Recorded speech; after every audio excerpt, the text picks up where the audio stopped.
ನಂತರ ಇದೀಗ ಭುಗಿಲೆದ್ದಿದೆ ಮತ್ತೊಂದು ವಿವಾದ. ಚಿತ್ರದುರ್ಗದ ಕೆಚ್ಚೆದೆಯ ಮದಕರಿ ನಾಯಕನ ಇತಿಹಾಸ ವಿವಾದಕ್ಕೆ ಎಡೆಮಾಡಿಕೊಟ್ಟಿದೆ. ಪದ್ಮಾವತಿಯ ನಂತರ ಇದೀಗ ಮತ್ತೊಂದು ವಿವಾದ ಭುಗಿಲೆದ್ದಿದೆ. ಚಿತ್ರದುರ್ಗದ ಕೆಚ್ಚೆದೆಯ ವೀರ ಮದಕರಿ ನಾಯಕನ ಇತಿಹಾಸ ಇದೀಗ ವಿವಾದಕ್ಕೆ ಎಡೆಮಾಡಿಕೊಟ್ಟಿದೆ. ಕೋರ್ಟ್ ಮೆಟ್ಟಿಲೇರಿದೆ ಮದಕರಿ ನಾಯಕನ ಸಾವಿನ ವಿವಾದ. ವೀರ ಮದಕರಿ ನಾಯಕ ಹೇಗ ಸತ್ತ ಅನ್ನುವಂತಹ ವಿಚಾರಕ್ಕೆ ಸಂಬಂಧಪಟ್ಟಂತೆ ಸಾವಿನ ವಿವಾದ ಇವಾಗ ಕೋರ್ಟ್ ಮೆಟ್ಟಿಲೇರಿದೆ. ಚಿತ್ರದುರ್ಗದ ರಾಜ ವೀರ ಮದಕರಿ ನಾಯಕ ಹೇಗೆ ಸತ್ತಿದ್ದು ಅನ್ನುವಂತಹ ವಿವಾದ, ಮದಕರಿ ನಾಯಕನ ಸಾವು ವೀರಮರಣವ, ಕೊಲೆಯ, ಪ್ರಾಣಾರ್ಪಣೆಯ ಅನ್ನುವಂತಹ ಹಲವು ಪ್ರಶ್ನೆಗಳು ಇಲ್ಲಿ ಮೂಡ್ತಾ ಇದೆ. ಮದಕರಿ ನಾಯಕನನ್ನ ಮೈಸೂರಿನ ಅರಸ ಹೈದರಾಲಿ ಯುದ್ಧದಲ್ಲಿ ಕೊಂದನ ಅನ್ನುವಂತಹ ಪ್ರಶ್ನೆ ಒಂದ್ ಕಡೆ ಆದ್ರೆ, ಮದಕರಿ ನಾಯಕನನ್ನ ಹೈದರಾಲಿ ಮೋಸದಿಂದ ಬಂಧಿಸಿ ವಿಷ ಇಟ್ಟು ಕೊಂದನ ಅನ್ನುವಂತಹ ಒಂದು ವಿಚಾರ ಕೂಡ ಇಲ್ಲಿ ಬರ್ತಾ ಇದೆ. ತಾರಾ ಸುಬ್ಬರಾವ್ ಮತ್ತು BL ವೇಣು ಅವರ ಕಾದಂಬರಿಯನ್ನ ಪ್ರಶ್ನಿಸಿ ಕೋರ್ಟ್ಗೆ ಅರ್ಜಿ ಹಾಕಲಾಗಿದೆ. ಯಾವುದು ಅಂದ್ರೆ ವಿವಾದ ಇದೆ. ತಾರಾಸು ಅವರ ದುರ್ಗಾಸ್ತಮಾನ, BL ವೇಣು ಅವರ ಗಂಡುಗಲಿ ಮದಕರಿ ನಾಯಕ ಕೃತಿ, ಈ ಕೃತಿಯಲ್ಲಿ ವಿಚಾರಗಳು ಪ್ರಸ್ತಾಪ ಆಗಿದೆ. ಎರಡೂ ಕಾದಂಬರಿಗಳನ್ನ ಪ್ರಶ್ನಿಸಿ ಕೋರ್ಟ್ ಮೆಟ್ಟಿಲೇರಿದ್ದಾರೆ ವಕೀಲ ಪ್ರಸನ್ನ ಕಲ್ಲಿನ ಕೋಟೆ. ಎರಡೂ ಕಾದಂಬರಿಗಳಲ್ಲಿ ಇತಿಹಾಸವನ್ನ ತಿರುಚಲಾಗಿದೆ ಅನ್ನುವಂತಹ ಆರೋಪವನ್ನ ಮಾಡಿದ್ದಾರೆ ವಕೀಲರು. ಈಗ ಈ ಆರೋಪವನ್ನ ಮಾಡಿ ಅದನ್ನ ಪ್ರಶ್ನಿಸಿ ಕೋರ್ಟ್ ಮೆಟ್ಟಿಲೇರಿದ್ದಾರೆ. ನಿಜವಾದ ಇತಿಹಾಸವನ್ನ ಜನರಿಗೆ ತಿಳಿಸಬೇಕು ಅಂತ ಕೋರ್ಟ್ ಮೊರೆ ಹೋಗಿದ್ದಾರೆ ವಕೀಲರು. ತಿರುಚಲಾಗಿದೆ ಇತಿಹಾಸವನ್ನ, ಹಾಗಾಗಿ ನಿಜವಾದ ಇತಿಹಾಸವನ್ನ ಜನರಿಗೆ ತಿಳಿಸಬೇಕು ಅನ್ನುವಂತಹ ನಿಟ್ಟಿನಲ್ಲಿ ಇದೀಗ ಕೋರ್ಟ್ ಮೆಟ್ಟಿಲೇರಿದ್ದಾರೆ. ಎರಡೂ ಕಾದಂಬರಿಗಳನ್ನ ಪ್ರಶ್ನಿಸಿ ಇದೀಗ ಕೋರ್ಟ್ ಮೆಟ್ಟಿಲೇರಿದ್ದಾರೆ. ಪದ್ಮಾವತಿಯ ನಂತರ ಇದೀಗ ಮತ್ತೊಂದು ವಿವಾದ ಭುಗಿಲೆದ್ದಿದೆ.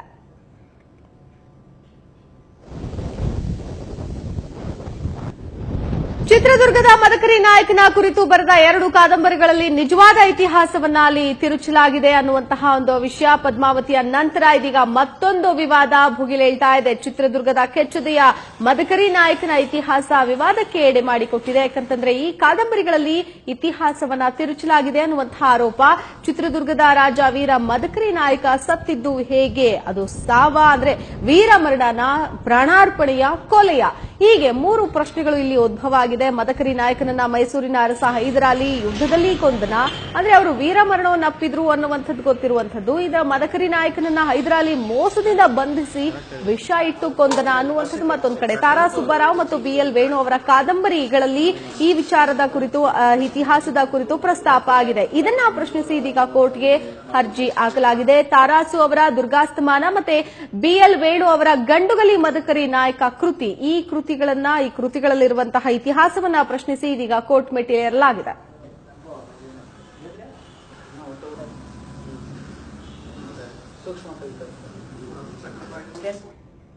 ಚಿತ್ರದುರ್ಗದ ಮದಕರಿ ನಾಯಕನ ಕುರಿತು ಬರೆದ ಎರಡು ಕಾದಂಬರಿಗಳಲ್ಲಿ ನಿಜವಾದ ಇತಿಹಾಸವನ್ನ ತಿರುಚಲಾಗಿದೆ. ಸತ್ಯ ಬೇರೆ, ಪುಸ್ತಕಗಳಲ್ಲಿ ವ್ಯಕ್ತವಾದ ರೀತಿಯೇ ಬೇರೆ. ಕಾದಂಬರಿಕಾರರು ತಮ್ಮ ಮನಸ್ಸಿಗೆ ಬಂದ ಹಾಗೆ ಬರೆದುಕೊಂಡಿದ್ದಾರೆ ಅಂತ ಮದಕರಿ ನಾಯಕನ ವಂಶಸ್ಥರಾದ ರಾಜ ಮದಕರಿ ನಾಯಕ ಆರೋಪಿಸಿದ್ದಾರೆ. ಅವರು BL ವೇಣು ಅವರು ಒಂದು ದುರ್ಗಾಸ್ತಮಾನ ಅನ್ನೋ ಒಂದು ಕಾದಂಬರಿ ಮತ್ತು ಗಂಡುಗಲಿ ಮದಕರಿ ನಾಯಕನ ಕಾದಂಬರಿಗಳನ್ನ ಸುಮಾರು ವರ್ಷಗಳ ಹಿಂದೆ ತಂದಿದ್ದಾರೆ.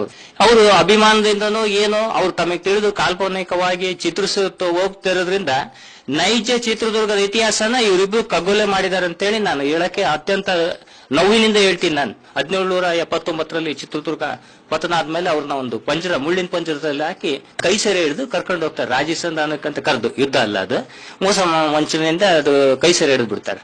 ಅವಾಗ ನಂತರ ಶ್ರೀರಂಗಪಟ್ಟಣದಲ್ಲಿ ಗೃಹ ನಿರ್ಬಂಧದಲ್ಲಿ ಇಟ್ಟಿರ್ತಾರೆ. ನಂತರ ಹೈದರಾಲಿಗೆ ಚಿತ್ರದುರ್ಗ ಕೋಟೆ ಗೆಲ್ಲಲು ಸಾಧ್ಯವಾಗೋದಿಲ್ಲ. ಸಂಧಾನಕ್ಕಾಗಿ ಮದಕರಿ ನಾಯಕನನ್ನ ಕರೆಸಿಕೊಳ್ತಾನೆ. ಸಂಧಾನಕ್ಕೆ ಹೋದ ಮದಕರಿ ನಾಯಕನನ್ನ ಬಂಧಿಸ್ತಾನೆ. ಗೃಹ ಬಂಧನದಲ್ಲಿದ್ದ ಮದಕರಿಗೆ ಅನ್ನದಲ್ಲಿ ವಿಷ ಇಟ್ಟು ಕೊಲ್ಲಿಸ್ತಾನೆ. ಮದಕರಿ ನಾಯಕ ವಂಶಸ್ಥ ದೊಡ್ಡ ಮದಕರಿ ನಾಯಕ ಈ ರೀತಿಯಾಗಿ ಬರೆದಿಟ್ಟಿದ್ದಾರೆ. ಮದಕರಿ ನಾಯಕನ ವಂಶಸ್ಥರು ಈಗಿನ ರಾಜ ಮದಕರಿ ನಾಯಕ ಅವರ ಬಳಿ ಹೋಗಿ ಸಂದೇಹ ಈ ತರ ಆಗಿದೆ, ಏನು ಸತ್ಯ ಘಟನೆ ಏನು ಅಂತ ಕೇಳಿದೆ. ಅವರ ಬಳಿ ಒಂದು 200 ವರ್ಷದ ದಾಖಲೆ ಇತ್ತು. ಅದನ್ನ ತೋರಿಸಿ ಅದರಲ್ಲಿ ವಿವರಣೆ ಕೊಟ್ಟರು. ಇಲ್ಲಿಂದ ಶ್ರೀರಂಗಪಟ್ಟಣಕ್ಕೆ ಮದಕರಿಯನ್ನು ಕರ್ಕೊಂಡು ಹೋಗ್ತಾರೆ, ಅಲ್ಲಿ ಅನ್ನದಲ್ಲಿ ವಿಷ ಹಾಕಿ ಕೊಲ್ತಾರೆ ಅನ್ನೋ ಒಂದು ದಾಖಲೆಯನ್ನ ತೋರಿಸಿದ್ರು. ಆನಂತರ ಈ ಸತ್ಯ ಕಾದಂಬರಿಗಳಲ್ಲಿ ಮುದ್ರಣ ಆಗಬೇಕು ಅಂತ ನ್ಯಾಯಾಲಯದಲ್ಲಿ ಕೇಳ್ಕೊಂಡಿದ್ವಿ.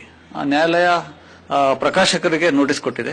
ಮುಂದಿನ ಡಿಸೆಂಬರ್ 14ನೇ ತಾರೀಕು ಅವರು ನ್ಯಾಯಾಲಯಕ್ಕೆ ಹಾಜರಾಗಬೇಕು ಅಂತ ಹೇಳಿದ್ದೇವೆ. ಇದೊಂದು ಕಾದಂಬರಿಯಲ್ಲಿ ಮದಕರಿ ನಾಯಕನನ್ನ ಹೀರೋ ರೀತಿ ಚಿತ್ರಿಸಲಾಗಿದೆ. ಇಡೀ ಕಾದಂಬರಿಯಲ್ಲಿ ಮದಕರಿ ನಾಯಕನನ್ನ ಒಬ್ಬ ವೀರ ಯೋಧನಂತೆ ಚಿತ್ರಿಸಲಾಗಿದೆ ಅಂತ ಕಾದಂಬರಿಕಾರ ವೇಣು ಹೇಳಿದ್ದಾರೆ. ಈಗ ನಾನು ಬರೆದು ಎಷ್ಟೋ 30 ವರ್ಷಗಳ ಮೇಲಾಗ್ಬಿಟ್ಟಿದೆ. ನಾನು ಆ ಮದಕರಿ ನಾಯಕನಿಗೆ ಅವಮಾನ ಆಗೋ ರೀತಿ ಬರೆದಿದ್ರೆ ಅಥವಾ ಆ ಪಾತ್ರಕ್ಕೆ ಕುಂದು ಬರೋ ರೀತಿ ಬರೆದಿದ್ರೆ ಅದು ತಪ್ಪಾಗ್ತಿತ್ತು. ಅಪಾರವಾದ ಪ್ರೇಮ ಅಭಿಮಾನ ಇಟ್ಕೊಂಡ್ರ ನಮ್ಮ ದುರ್ಗದ ಜನ ಮದಕರಿ ನಾಯಕನಿಗೆ ನಾನು ಅಪಮಾನ ಮಾಡಿದ್ರೆ ನಾನು ಯಾವತ್ತೂ ಗಲ್ಲಿಗೇರಿಸ್ಬಿಡ್ತಿದ್ರು. ಅಷ್ಟು ಅಭಿಮಾನ ಇದೆ ಮದಕರಿ ನಾಯಕನ ಬಗ್ಗೆ. ನನಗಿಲ್ವೇ? ನನಗೂ ಇದೆ. ನಾನು ಮದಕರಿ ನಾಯಕನ ಬಗ್ಗೆ ಎಲ್ಲ ಇಲ್ಲಿರೋ ಎಲ್ಲ ಪಾಳ್ಯಗಾರರ ಬಗ್ಗೆ ಕಾದಂಬರಿ ಬರೀತಾ ಇದ್ದೀನಿ, ಬರೆದಿದ್ದೀನಿ ಕೂಡ. ನನ್ನದಿಷ್ಟೇನೆ. ನಾವು ಕಾದಂಬರಿಕಾರರು ಅಂದರೆ ನಾವು 30% ಇತಿಹಾಸ ಇದ್ದರೆ 70% ಕಾಲ್ಪನಿಕತೆ ಇರುತ್ತೆ.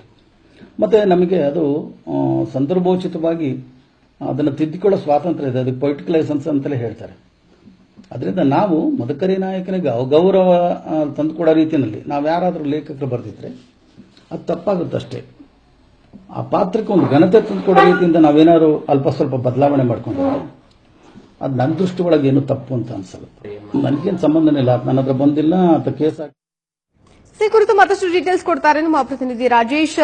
ಈಗ ಒಬ್ಬೊಬ್ರು ಒಂದೊಂದು ತರ ಹೇಳ್ತಾರೆ. ಈ ಎರಡೂ ಕಾದಂಬರಿಯಲ್ಲೂ ಕೂಡ ಇತಿಹಾಸವನ್ನ ತಿರುಚಲಾಗಿದೆ ಅನ್ನುವಂತಹ ವಿಷಯ. ಜೊತೆಗೆ ಅವರನ್ನ ಕೇಳಿದಂತಹ ಸಂದರ್ಭದಲ್ಲಿ ಕಾದಂಬರಿಗೆ ತಕ್ಕಂತೆ ಒಂದಷ್ಟು ಬದಲಾವಣೆಗಳನ್ನು ಮಾಡ್ಕೊಂಡಿದ್ದೀವಿ ಅನ್ನುವಂತಹ ಮಾತನ್ನು ಕೂಡ ಹೇಳ್ತಿದ್ದಾರೆ. ಸೊ ಈಗ ಕೋರ್ಟ್ ಯಾವ ರೀತಿಯಾಗಿ ಪರಿಗಣಿಸುತ್ತೆ ಈ ಅರ್ಜಿನ ಅಂತ?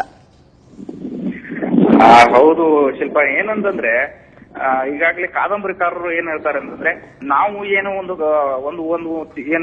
ಕಾಲ್ಪನಿಕವಾಗಿ ನಾವು ಒಂದು ಪಾತ್ರವಾಗಿ ಏನೋ ಒಂದು ಕಾದಂಬರಿ ಬರಿತಾ ಹೋಗ್ತಾ ಇದೀವಿ. ಅಲ್ಲಿ ನಾವು ಯಾವುದೇ ರೀತಿ ಮದಕರಿ ನಾಯಕನ ಅಂತ್ಯವನ್ನ ನಾವು ಹೇಳುವಾಗ ವಿಜೃಂಭಿಸುವಾಗ ಅಂದ್ರೆ ಒಂದು ರೀತಿಯಲ್ಲಿ ಅದನ್ನ ಅಂದ್ರೆ ಯಾವುದೇ ತರ ಅಪಮಾನ ಆಗ್ಬಾರ್ದು, ಆಮೇಲೆ ಅವ್ರಿಗೆ ಯಾವ್ದೋ ತರ ಇದು ಆಗ್ಬಾರ್ದು ಅನ್ನೋ ಕಾರಣಕ್ಕೆ ನಾವು ಅಂತ್ಯವನ್ನ ಏನು ಹೆಮ್ಮೆಯಿಂದ ಹೇಳ್ಕೊಳ್ಳುವಂತ ರೀತಿಯಲ್ಲಿ ನಾವು ಬರಿತೀವಿ. ಆದ್ರೆ ಸತ್ಯಾಂಶ ಇರುವುದು ಮಾತ್ರ ಸತ್ಯಾಂಶನ ನಾವು ಒಪ್ಕೊಳ್ತೇವೆ, ಇಲ್ಲ ಅಂತ ಹೇಳಲ್ಲ.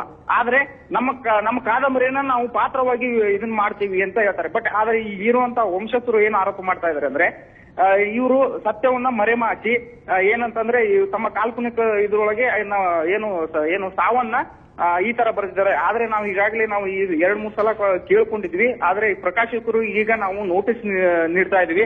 ಏನಂದ್ರೆ ಪ್ರಕಾಶಕರು ಮೊದಲು ಮುದ್ರಣ ಮಾಡುವ ಮೊದಲು ಇದು ಕಾಲ್ಪನಿಕ ಒಂದು ಬುಕ್, ಆಮೇಲೆ ತದನಂತರ ಸಾವು ಹೇಗಾಯ್ತು ಅನ್ನೋದು ಮೊದಲು ಪುಸ್ತಕದಲ್ಲಿ ಬರಿಬೇಕು. ಬರೆದ ನಂತರ ಆಮೇಲೆ ಅವರು ತಮ್ಮ ಕಾಲ್ಪನಿಕ ಒಂದು ಕೃತಿ ಬಿಡುಗಡೆ ಮಾಡ್ಕೊಳ್ಳಿ, ಅದಕ್ಕೆ ನಮ್ಮ ಅವಕಾಶವಿಲ್ಲ.